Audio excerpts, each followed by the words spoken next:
Un saludo afectuoso y cordial para toda la audiencia y para el Ministerio Verdad Adventista. Agradecemos a Dios porque nos permite estudiar la lección número 1, iniciando nuestro año 2024, programada para el sábado 6 de enero. ¿Cómo leer Salmos? Después les dijo: estas son las palabras que les hablé cuando estaba aún con ustedes, que era necesario que se cumpliese todo lo que está escrito de mí en la ley de Moisés, en los profetas y en los salmos. Entonces les abrió el sentido para que entendiesen las escrituras. Lucas 24, versículos 44 y 45. El libro de los Salmos es el libro más extenso del Antiguo Testamento y de toda la Biblia. Las tradiciones judeo-cristianas lo reconocen. Sus signos proveen un acercamiento a la forma correcta de adorar a Dios en nuestra vida devocional.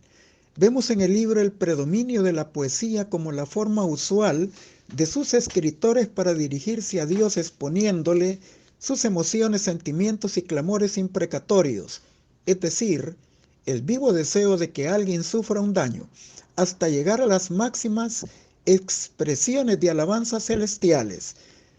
Desde milenios nos ofrecen una admirable identificación con las necesidades humanas, y aún en tiempos modernos su lectura produce consuelo y esperanza ante nuestros desafíos modernos. Pero no podemos considerarlos como una simple comunicación humana con Dios. Si forman parte del canon sagrado, son tan inspirados como las demás partes de la Biblia, ya que toda escritura es inspirada por Dios, segunda de Timoteo 3:16. Su poesía entonces no es netamente de origen humano, sino que es el producto de la inspiración divina, porque los santos hombres de Dios hablaron siendo inspirados por el Espíritu Santo, segunda de Pedro 1:21. Y si Dios habló por los profetas, Hebreos 1:1, también habló por los salmistas, y se dirige a través de ellos también a nosotros. Es notable el enfoque teocéntrico de los salmos en su exaltación y glorificación de Dios. Aunque exponen aspectos de la naturaleza humana, su nota tónica está en que sus escritores no dudaron de la justicia, del poder y de la misericordia de Dios.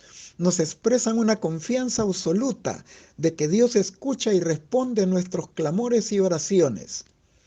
Ante esto debemos de tener cuidado entonces de no usar indebidamente los salmos, tomándolos como un talismán de buena suerte o de superstición, como suele suceder en algunas personas que utilizan mal el Salmo 91.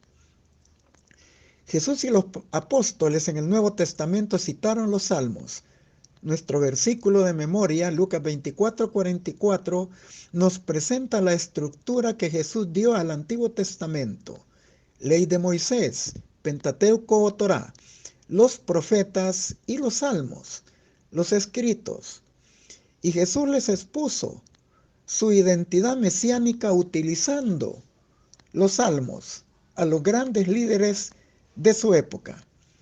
Tenemos la cita de Marcos 12:10, donde él citó el Salmo 118, 22 y 23, donde los edificadores desecharon la piedra, refiriéndose a su mesianismo, la cual ha sido constituida la principal piedra angular. Tenemos también en Juan 10, 34, 35, donde Jesús citó el Salmo 82:1 y verso 6, hablando del privilegio de aquellos que tienen la custodia y a quienes le fueron confiadas las escrituras. Y en Juan 13:18 citó el Salmo 41:9 acerca de la traición de Judas Iscariote. Por lo tanto, los salmos gozan de la misma autoridad divina de los demás libros de la Biblia. Al estudiarlos, consideremos su contexto histórico y litúrgico para asimilar mejor su contenido espiritual y su aplicación universal. En nuestro estudio consideraremos 3 temas sobre los salmos. Número 1, los salmos en el culto del antiguo Israel. 2, los salmos son oraciones y alabanzas. Y 3, los autores de los salmos, finalizando como las aplicaciones pertinentes. Comenzamos con los salmos. en el culto del antiguo Israel. El Salmo 105, verso 2 dice: cantadle, cantadle salmos, hablad a todos de sus maravillas. Los 5 libros que componen el Salterio o el libro de los Salmos son una colección de poemas y cantos de diversos autores a través de los tiempos, y son también una salmodia o himnario para el culto público, comunitario y personal de los hebreos. Dice: lleguémonos a él, ante su presencia con alabanza, aclamémosle con cánticos. Salmo 95, 2. Y son acompañados con melodías e instrumentos musicales, bajo la dirección de sacerdotes y expertos músicos, como puede leerse en algunos títulos de los Salmos 61, 9 y 8, tal como lo expone la Nueva Versión Internacional, y el que ocupa en el día de sábado especialmente, como lo es el Salmo 92, 1, que dice: bueno es alabarte, oh Jehová, y cantar salmos a tu nombre, oh Altísimo.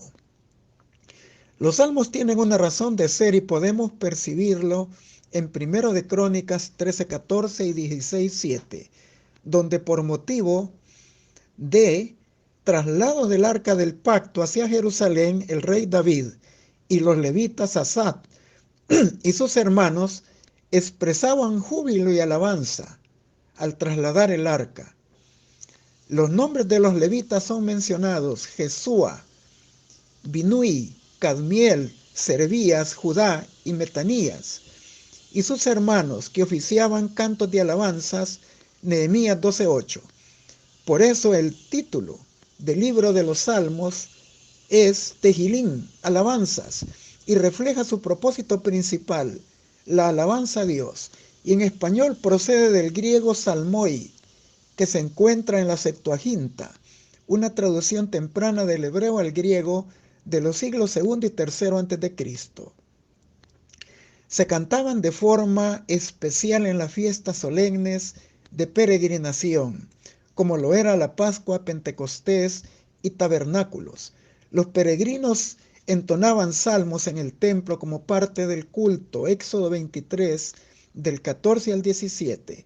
Se entonaba el jalel egipcio en los salmos 113 al 118 y el gran jalel en el salmo 136. También en las ocasiones de las lunas nuevas, que era el comienzo de los meses.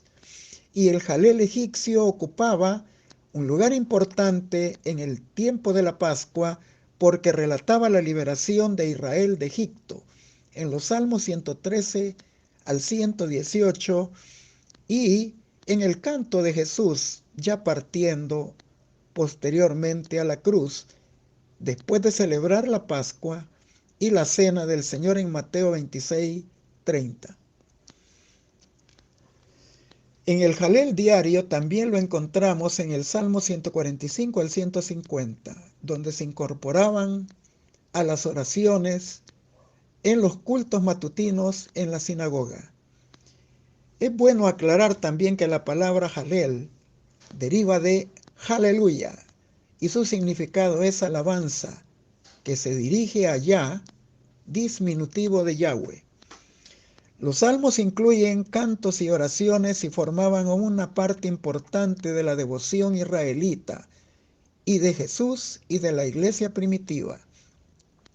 Salmo 22, Mateo 27, 46.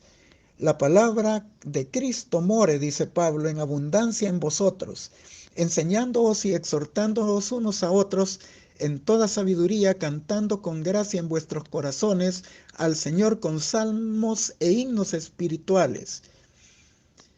Colosenses 3:16. Y podemos añadir como referencia a Efesios 5:19 y Santiago 5:13.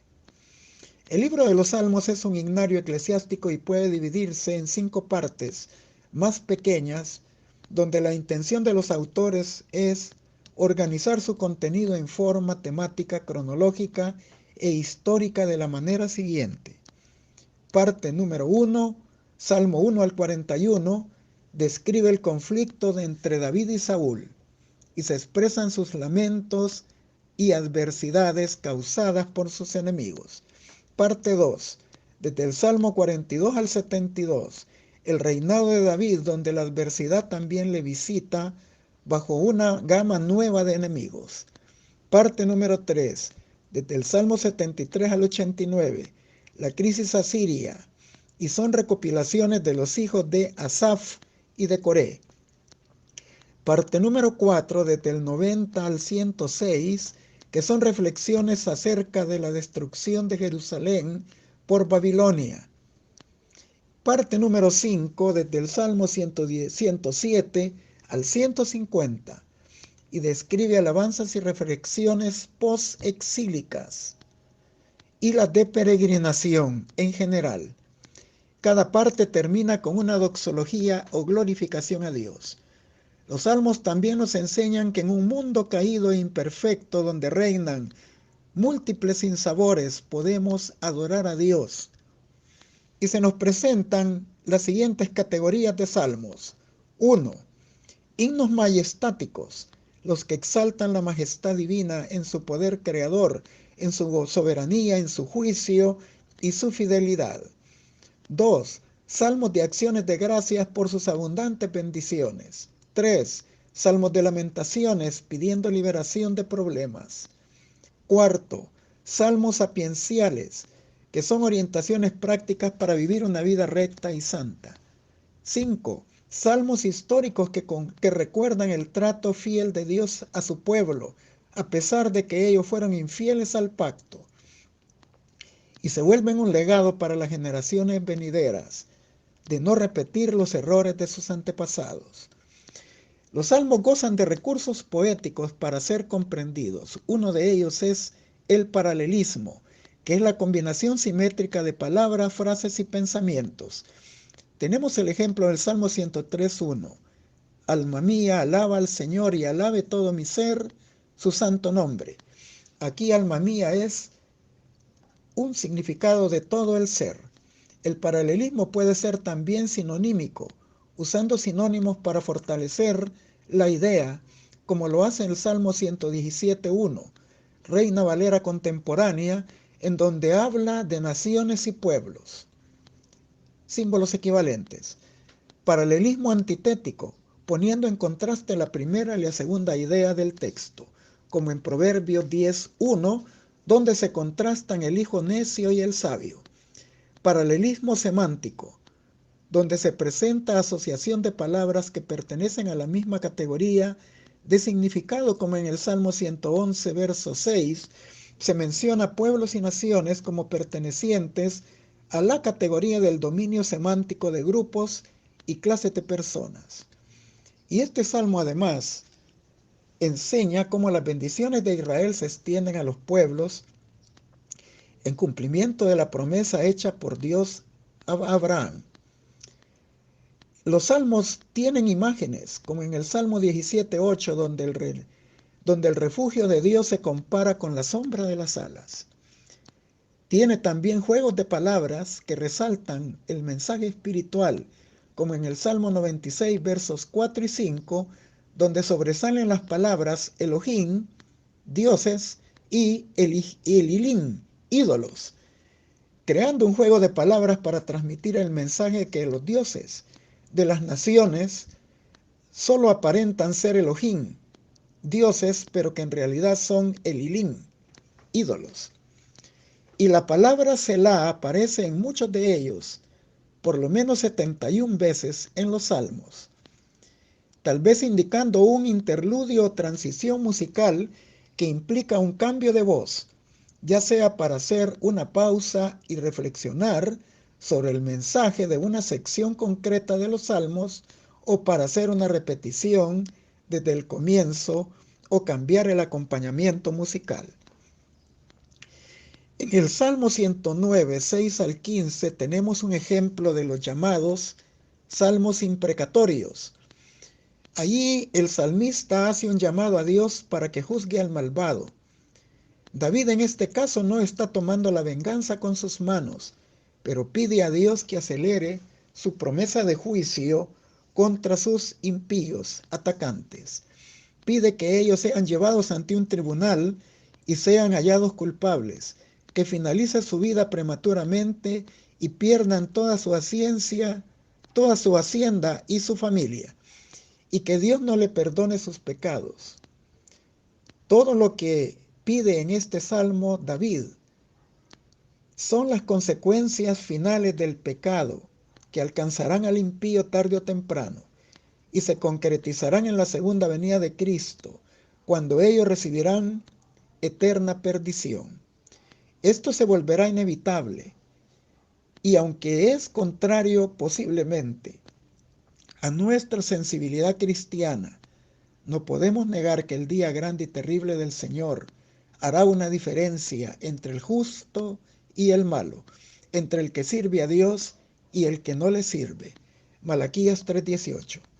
Los salmos son testimonios de la redención divina y símbolos de la gracia y de la esperanza en Dios. Los salmos transmiten una promesa divina a todos los que abrazan por la fe los dones divinos del perdón y de la vida nueva, aunque no pretenden encubrir nuestra realidad humana ni ocultar que en este mundo también recibiremos aflicciones, pero debemos de confiar en que Jesús ha vencido el mundo. Juan 16:33, y por su victoria también, como dice Pablo, podemos vencer, porque Él ha prometido estar con nosotros y somos más que vencedores por medio de aquel que nos amó. Romanos 8:37. La centralidad de Dios en la vida del cristiano produce la centralidad de la adoración que le rendimos, a la gloria de su bendito nombre. El salmista exalta la trascendencia de Dios y su condescendencia de tener comunión con el ser humano finito e indigno. Es consciente de que la morada de Dios está en el tercer cielo, pero al mismo tiempo Dios se dispuso colocar su presencia en el tabernáculo, en el desierto y en el templo de Jerusalén. Su presencia habita en Sión, en el santuario, en medio de su pueblo también. Él está lejos y a la vez está cerca. Está en todas partes. Está en su templo. Salmo 11:4. Está también oculto. Salmo 10:1. Se revela. Salmo 41:12. Y los salmistas comprendían esta tensión espiritual y dinámica. Y esta dimensión teológica nos hace una invitación a todos a desarrollar una virtud de carácter que nos distinguirá del mundo, aún en el fin mismo del tiempo. Y nos referimos a la paciencia de los santos. Hebreos 10:35, Santiago 5:7 y 11, y sobre todo Apocalipsis 14:12. Nos enseñan a esperar que Dios responde en su tiempo y no en el nuestro. Y también podemos recordar aquella parábola tan insigne de Lucas 18 del 1 al 8, la parábola de la viuda y del juez injusto, donde Jesús habló de la necesidad de orar siempre y no desmayar, orando de día y de noche esperando la intervención de Dios. En los salmos se puede mirar dentro de los corazones de los santos hebreos, pero más bien y más profundamente se ve dentro del corazón de Dios su carácter. En los salmos vemos al hombre luchando consigo mismo, con sus semejantes, pero también luchando con Dios en oración y súplica. Y vemos a Dios comunicándole al hombre su misericordia y su poder, y revelándole una nueva comprensión de su voluntad y de sus propósitos. Continuamos con los salmos. Son oraciones y alabanzas. Como parte del servicio religioso, el canto no es menos importante que la oración. En realidad, más de un canto es una oración. La Educación, páginas 167 y 168, y Libro de la Música, página 9. En las traducciones modernas dinámicas de la Biblia, se describen los episodios de la pasión de Cristo, como en el caso de Marcos, capítulo 14, del 12 al 26, cuando después de celebrar su última Pascua e instituir la Santa Comunión con sus discípulos, conocida como la Santa Cena, en el verso 26 dice que Jesús y ellos cantaron el himno. Y la Nueva Versión Internacional traduce ese versículo: después de cantar los salmos, salieron al monte de los olivos. Aquí la NBI explica que el canto fueron los salmos, como parte del culto de Jesús y sus discípulos. Y vemos también en otro momento muy decisivo de Jesús, ya estando en el monte de Getsemaní, según Marcos 14, del 32 al 34, cuando él invitó a Pedro, a Jacobo y a Juan a orar con él, pero lo hacía con profunda agonía. Comprendía que desde ese momento él era el divino portador del pecado del mundo, primera de Pedro 2:24, y su agonía provenía de que la presencia del Padre se estaba separando de él. Y dijo: mi alma está muy triste hasta la muerte, quedaos aquí y velad. Marcos 14:34. Y por 3 veces pidió que oraran con él 1 hora. Marcos 14, del 37 al 40. Y estas palabras que pronunció en súplica agonizante son las palabras del Salmo 42:6. Dios mío, mi alma está abatida en mí. Y en la King James Version, dice: Dios mío, mi alma está abatida dentro de mí. Podemos considerar con claridad que algunos de los salmos son oraciones y fueron recitados por Jesús en su vida, y estando ya en la cruz, él también oró: Eloi, Eloi, lama sabactani, que traducido es: Dios mío, ¿por qué me has desamparado? Marcos 15:34, una clara repetición del Salmo 22, versículo 1. En Hebreos 5:7, Pablo, pensando en esos eventos de la pasión de Jesús, escribe: y Cristo en los días de su carne, ofreciendo ruegos y súplicas con gran clamor y lágrimas, al que le podía librar de la muerte, fue oído a causa de su temor reverente. Y podemos escuchar también sus palabras finales de confianza antes de morir: Padre, en tus manos encomiendo mi espíritu. Lucas 23:46, que son un registro del Salmo 31, versículo 5. A fin de que hagamos una profunda reflexión acerca de nuestra apremiante necesidad de orar, podemos aún percibir el eco de sus palabras: velad y orad para que no entréis en tentación. El espíritu a la verdad está dispuesto, pero la carne es débil. Mateo 26:41. Recordamos una serie de imágenes y parábolas para incentivarnos acerca de orar siempre y no desmayar. Y Pablo, considerándose un fiel imitador de Cristo, dijo: orad también sin cesar. Primera Tesalonicenses 5:17.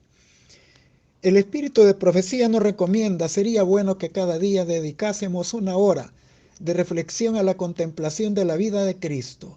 Debiéramos tomarla punto por punto y darle a la imaginación que se posesione de cada escena, especialmente de las finales.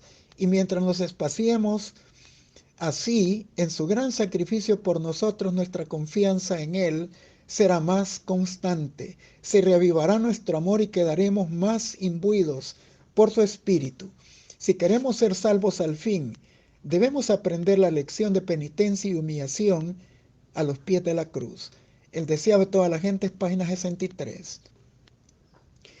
No dudamos de que el Espíritu Santo fue quien habló por David, segundo libro de Samuel 23, 1 y 2, y que Él clama también por nosotros, presentando nuestras oraciones con claridad al trono de la gracia. Romanos 8, 26, 27 dice: además el Espíritu nos ayuda en nuestra debilidad, porque no sabemos pedir lo que nos conviene, pero el Espíritu mismo intercede por nosotros con gemidos indecibles. El que sondea los corazones conoce la intención del Espíritu e intercede por los santos conforme a la voluntad de Dios. Los acontecimientos históricos de Israel y sus experiencias de los salmistas trascienden a través del tiempo a las culturas y a las naciones, y son una exposición de la realidad humana en términos universales, y muchos de sus salmos repetidos apuntan a su mesianismo de Jesús, y podemos orar como lo hizo él invocando los salmos. Pero al hacerlo, hagámoslo con la intención teológica que ellos transmiten, la de una fe y confianza en que Dios escucha y atiende nuestras oraciones. Continuamos con los autores de los salmos. David, el dulce cantor de Israel, no fue el único autor. También figuran autores entre los músicos del templo, levitas, tales como Asaf, como los hijos de Coré, como Emán y también como Etán. Pero también figura entre ellos el rey Salomón y Moisés, entre otros autores anónimos que escribieron siendo inspirados por el Espíritu de Dios. Ellos eran hombres sujetos a pasiones, como Elías, Santiago 5:17, pero esto nos invita con todo nuestro pasivo a aferrarnos, por medio de la fe, a la misericordia divina y recibir como ellos liberación por difícil que parezca nuestra situación. Finalizamos con las aplicaciones pertinentes. Los que han tenido comunión con los poetas y sabios de la Biblia y cuyo corazón ha sido conmovido por los hechos gloriosos de los héroes de la fe, saldrán de los ricos campos del pensamiento y sacarán muchos tesoros y saldrán más puros de corazón y elevados de mente que si hubieran ocupado en estudiar a los más célebres autores seculares o al contemplar y glorificar las hazañas de faraones, Herodes y Césares del mundo. ¿Qué temas de meditación presentan las Sagradas Escrituras a la mente? ¿Dónde pueden hallarse temas de contemplación más elevados? ¿Dónde hay temas tan interesantes? ¿En qué sentido son todas las investigaciones de la ciencia humana comparables a la sublimidad y al misterio con la ciencia de la Biblia? ¿Dónde hay algo que así mueva la fuerza del intelecto a un pensamiento profundo y serio? La explicación de tus palabras ilumina y da inteligencia a los sencillos. Los ángeles están junto al que escudriña las Escrituras para impresionar e iluminar su mente. El mandato de Cristo dirigido a los discípulos hace 1800 años es: escudriñad las Escrituras porque pensáis que en ellas tenéis la vida eterna y ellas son las que dan testimonio de mí. Tiene para nosotros igual fuerza entonces. Mensaje para los jóvenes, páginas 180 a la 182. Si nos asociamos diariamente con Cristo, sentiremos en nuestro derredor los poderes de un mundo invisible y mirándole a Él nos asemejaremos a Él. Contemplándole seremos transformados, nuestro carácter se suavizará y refinará y ennoblecerá para el reino celestial. Y el resultado seguro es nuestra comunión con Dios. Será un aumento de piedad, pureza y celo. Oraremos con inteligencia cada vez mayor y estaremos recibiendo una educación divina, la cual se revelará en una vida diligente y fervorosa. El alma que se vuelve a Dios en ferviente oración diaria para pedir ayuda, apoyo y poder, tendrá aspiraciones nobles, conceptos claros de la verdad y del deber, y propósitos elevados, así como sed y hambre insaciable de justicia. Al mantenernos en relación con Dios podremos derramar sobre las personas que nos rodean la luz, la paz y la serenidad que imperan en nuestro corazón. La fuerza obtenida al orar, sumada a los esfuerzos infatigables para acostumbrar la mente a ser más considerada y atenta, nos preparan para los deberes diarios y preservan la paz del espíritu bajo todas las circunstancias. El discurso maestro de Jesucristo, páginas 73 y 74. Para el alma humilde y creyente, la casa de Dios en la tierra es la puerta del cielo. El canto de alabanza, la oración, las palabras pronunciadas por los representantes de Cristo son los agentes designados por Dios para preparar un pueblo para la iglesia celestial y para aquel culto más sublime en el que no podrá entrar nada que corrompa. Consejos para la Iglesia, página 450. Les deseo abundantes bendiciones y un feliz sábado en la presencia bendita del Señor.